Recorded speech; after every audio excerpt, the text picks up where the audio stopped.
Get ready to travel back in time and rediscover the flavors that once graced American lunch counters, kitchens, and diner menus.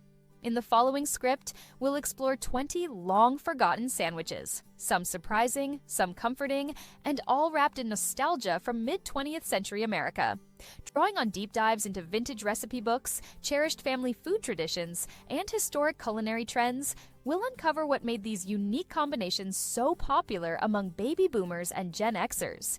Whether it's a quirky pairing or a classic that has gradually slipped from memory, each sandwich captures the spirit of an era when home cooking was a creative adventure, convenience was key, and budget-friendly ingenuity led to countless delicious inventions.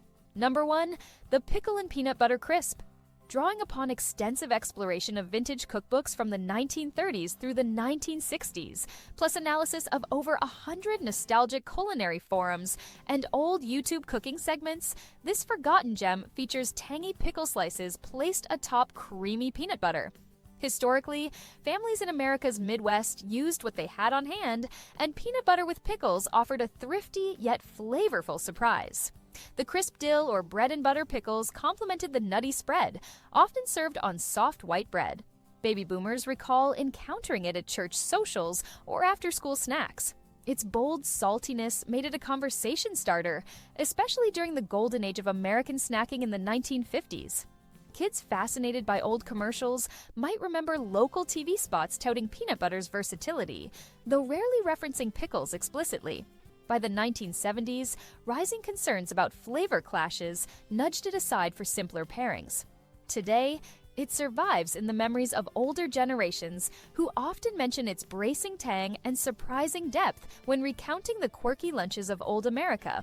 Number 2. The Chipped Beef on Toast Special. Sometimes called SOS during the 1940s, chipped beef on toast became a wartime staple that also found its way into many American homes. Thin ribbons of dried, salted beef were drenched in a white cream gravy, then ladled over toast or biscuits. Newspapers and recipe pamphlets from the 1950s highlight its affordability and simplicity, especially for large families. Though some might argue it's more of an open-faced dish than a classic sandwich, many in the baby boomer generation recall turning it into a closed sandwich with 2 pieces of toast for a handheld meal. During the 1960s and 1970s, older relatives revered it for its ability to stretch limited budgets. Old Hollywood war films sometimes depicted soldiers longing for this dish, emphasizing its widespread familiarity among the greatest generation. As the 1980s embraced lighter cooking, chipped beef products faded from grocery aisles, causing the dish to slip from mainstream menus. Nonetheless, those who miss its salty, creamy comfort still associate it with black and white TV dinners and vintage postcards capturing simpler times. Number 3. The Hot Buttered Cheese and Radish. Delving into the depths of 1930s, cookbooks reveals an unexpected pairing. Buttered bread topped with mild cheese, followed by thinly sliced radishes and a sprinkling of salt. Once warmed in a skillet or toaster oven, the cheese softened and the radishes imparted a peppery crunch. Rural families embraced it for its simple, garden-fresh ingredients. During the 1940s, when rationing demanded creative solutions, this sandwich offered a quick way to elevate the humble radish. By the 1950s, certain local radio programs promoted radishes as a crisp alternative to lettuce, and old commercials occasionally touted cheese's nutritional benefits. Baby boomers might recall seeing this served at casual gatherings, cut into small triangles that evoked an air of retro sophistication. As the 1960s and 1970s favored broader flavor palettes, the hot buttered cheese and radish receded, overshadowed by more elaborate grilled sandwiches. These days, it's remembered by those who yearn for a time when garden produce was front and center and mealtime often revolved around the simpler, uncluttered flavors of old America. Number 4. The Ham and Banana Roll. This unusual creation first emerged in the 1950s, championed in local pamphlets and at small-town potluck tables. Slices of ham were spread with mustard or mayonnaise, then rolled around a ripe banana, often secured with toothpicks. The sweet-salty balance was reminiscent of the mid-century craze for combining fruit with savory proteins. Baby boomers who grew up in the 1960s have occasionally cited seeing these at baby showers or picnics, where the conversation was as colorful as the buffet table.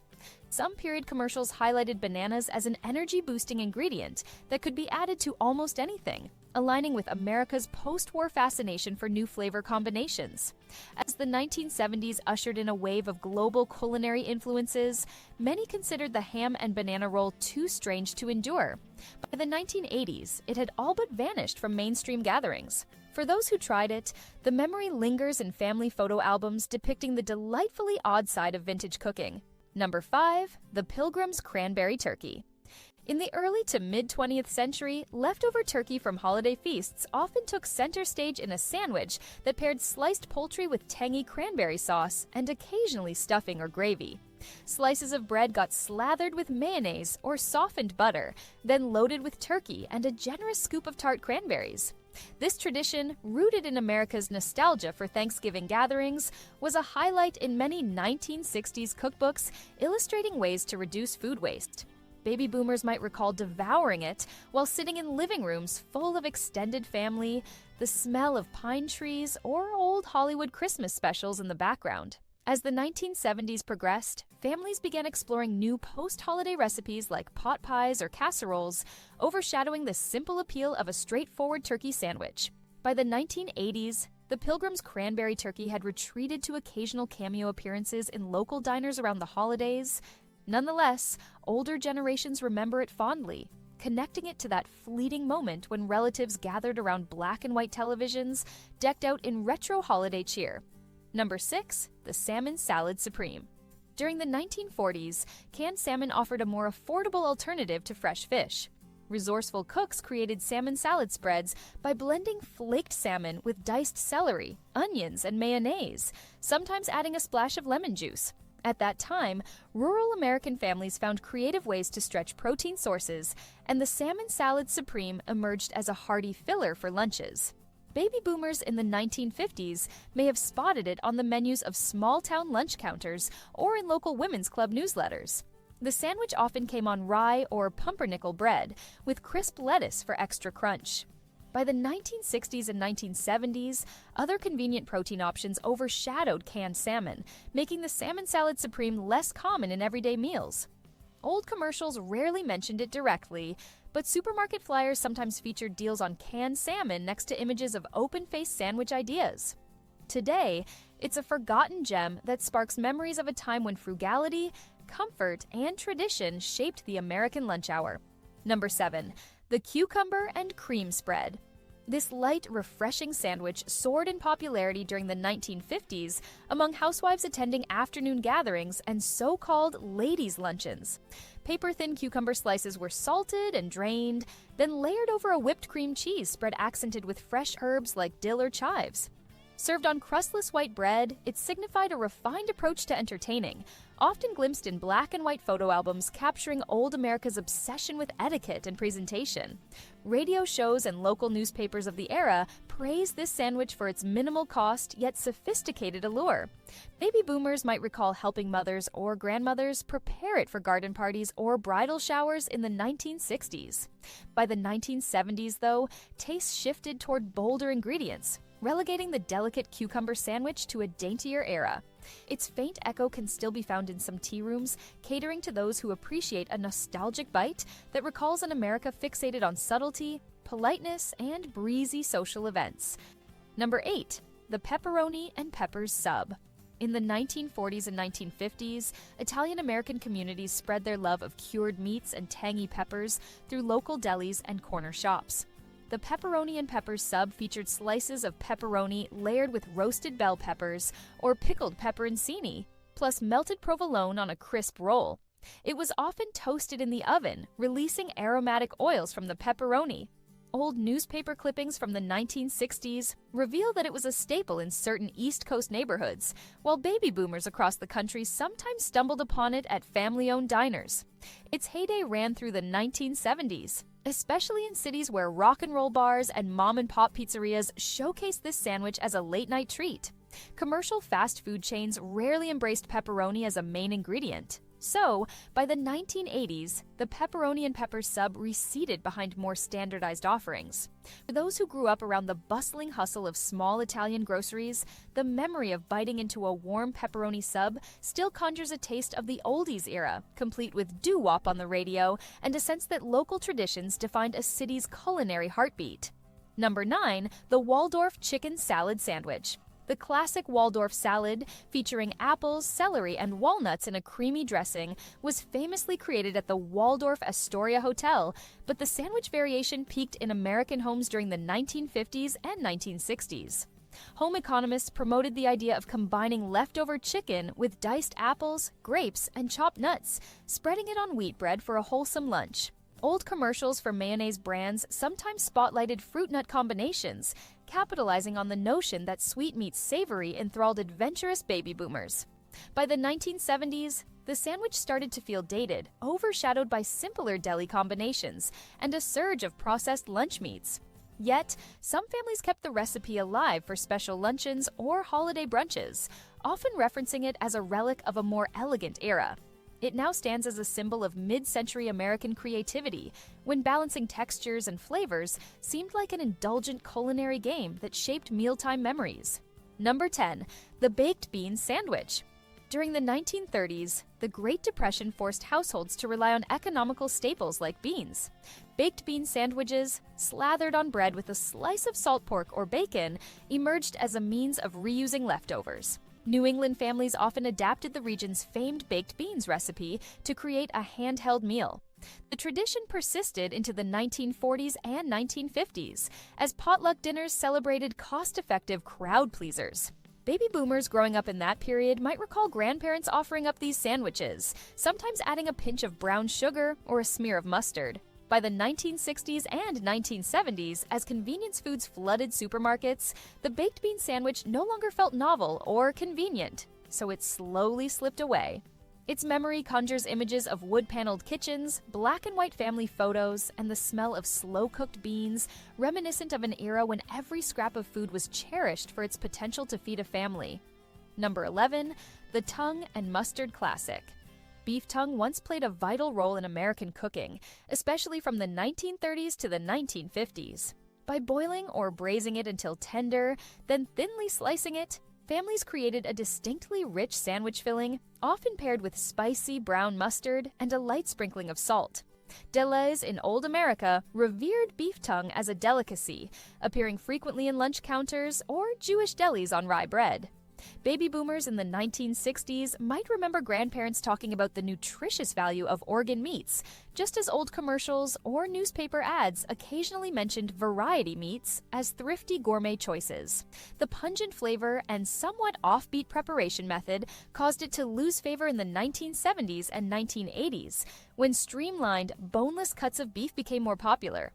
Today, mention of a tongue and mustard classic can spark both intrigue and nostalgia for an age when nose-to-tail eating was commonplace, reminding certain older audiences of Sunday dinners that featured robust flavors rarely found in modern mainstream sandwiches. Number 12, the anchovy and tomato stack. Anchovies once held more mainstream appeal in mid-century America, especially in households influenced by Mediterranean cooking. This sandwich placed anchovy fillets on buttered bread, topped with sliced tomatoes and a grind of black pepper.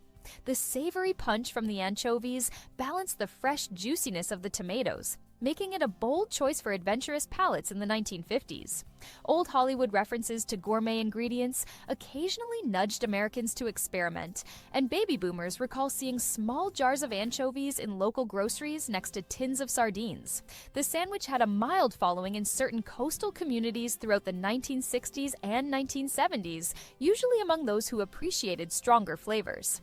As the 1980s embraced milder deli meats, anchovies fell out of favor for everyday lunches. Still, in the memories of older connoisseurs, the anchovy and tomato stack conjures a certain romantic nostalgia tied to black and white cooking shows, and a curiosity for continental flair that defined an evolving American palate. Number 13, the scrapple and egg sandwich. Originating in the Pennsylvania Dutch tradition, scrapple is a blend of pork trimmings, cornmeal, and spices formed into a loaf. Fried in slices until crisp on the outside, it once served as a hearty breakfast staple. In the 1940s and 1950s, many families, particularly in the mid-Atlantic region, used scrapple in a simple sandwich with a fried egg, plus a bit of cheese or ketchup. Newspaper articles from the time highlight its budget-friendly nature and robust flavor. Baby boomers who visited rural diners or local fairs might recall scrapple sizzling on flat-top grills. By the 1960s and 1970s, as processed breakfast meats like bacon and sausage took precedence, the scrapple sandwich began fading from wide distribution. Today, mention of scrapple typically evokes strong reactions. But for those who grew up with it, it is synonymous with nostalgic weekend brunches in old America, accompanied by piping hot coffee and gossip about neighbors as the radio played classic rock and roll. Number 14, the meatloaf melt. Meatloaf soared in popularity during the 1950s, thanks in part to local newspapers and magazines advertising recipes that could feed multiple mouths cheaply. Slices of leftover meatloaf ended up sandwiched between bread with ketchup or a tangy sauce, sometimes finished under a broiler with a slice of cheese. This comforting meal resonated with baby boomers in the 1960s as a natural extension of the all-American dinner. Commercials for ketchup brands occasionally showcased creative uses for leftovers, reinforcing the sandwich's place in family kitchens. By the 1970s and 1980s, changing tastes and restaurant chains offering quick fixes diminished the allure of homemade meatloaf. The meatloaf melt remains a sentimental fixture in discussions of small-town Americana, conjuring images of Formica kitchen tables, checkered tablecloths, and black and white family TV nights that symbolize the golden age of domestic togetherness in the USA. Number 15, the eggplant parm sub. Although eggplant parmesan is still recognized in certain Italian-American enclaves, its sandwich form once garnered broader popularity than it does now. In the 1960s and 1970s, family-owned trattorias and suburban pizzerias often served breaded, fried eggplant cutlets layered with marinara sauce and melted mozzarella in a long roll. Magazine spreads and local TV segments highlighted it as a vegetarian-friendly spin on classic parm subs. Baby boomers might remember delis that specialized in oldies hits on the radio, the hum of soda fountains, and the savory aroma of tomato sauce. By the 1980s, the introduction of grilled chicken and turkey subs overshadowed the eggplant version, nudging it into the background. While certain regions still embrace it, many older diners recall a time when eggplant parm subs seemed like a fresh, sophisticated alternative in an era enamored with red sauce Italian comfort food. Number 16, the Coney dog variation. Arguably a hot dog, yet historically recognized in some corners as a Coney Island sandwich, this treat combined a frankfurter smothered in chili sauce, diced onions, and mustard. From the 1930s onward, it dominated certain Midwestern and Eastern cities, often served in small lunch spots. Baby boomers in the 1950s might recall the flurry of Coney stands near amusement parks and arcades, bridging old Hollywood glamour with a raucous carnival spirit. Radio advertisements sometimes invited families to taste the fun by indulging in these chili-laden dogs, offering a slice of old America's entertainment scene. The 1960s and 1970s brought even more popularity, but by the 1980s, larger fast food franchises with standardized menus diluted the local charm of Coney stands.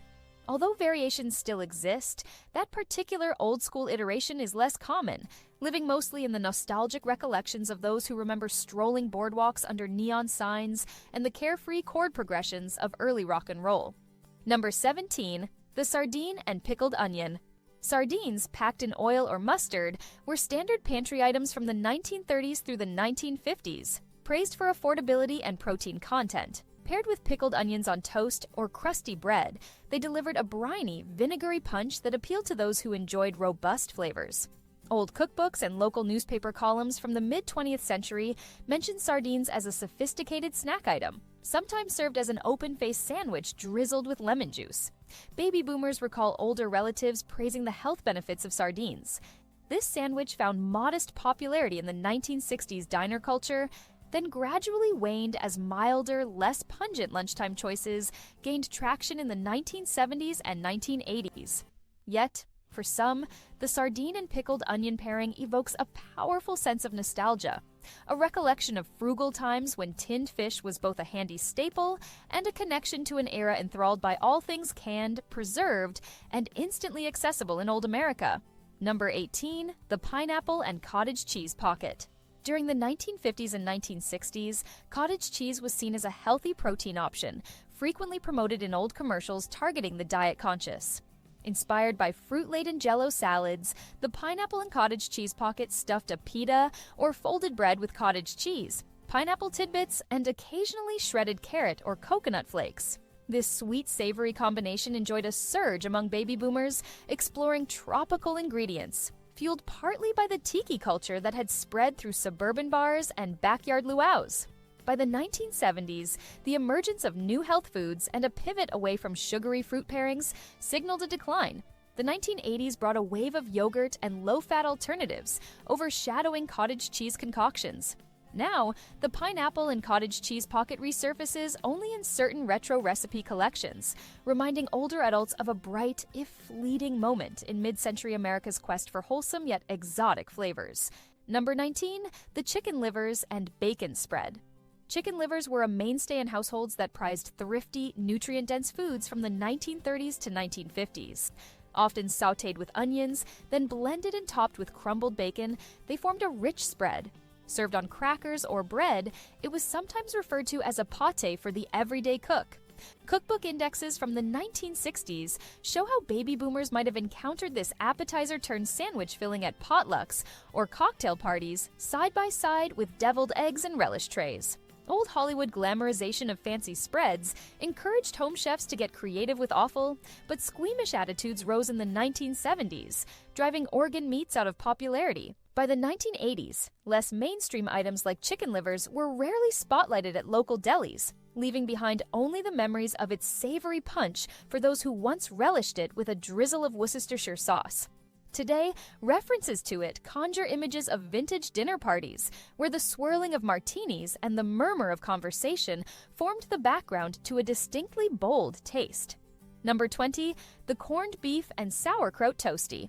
Often overshadowed by the more famous Reuben, the simple corned beef and sauerkraut toastie gained traction in small diners during the 1940s and 1950s. Instead of Russian dressing or Swiss cheese, this streamlined version spread butter or mustard on rye bread, then piled on corned beef and tangy sauerkraut before grilling. Local newspapers of that era sometimes referenced mini Reubens served at card parties and bridging clubs. Baby boomers remember it appearing on quick lunch menus, an easy approach to the Reuben concept without the heavier additions. By the 1960s and 1970s, the full-fledged Reuben overshadowed this minimalistic toastie, leaving only a handful of local spots offering the simpler recipe. With the 1980s pushing fast food expansions, the subtle variations of corned beef sandwiches were largely abandoned.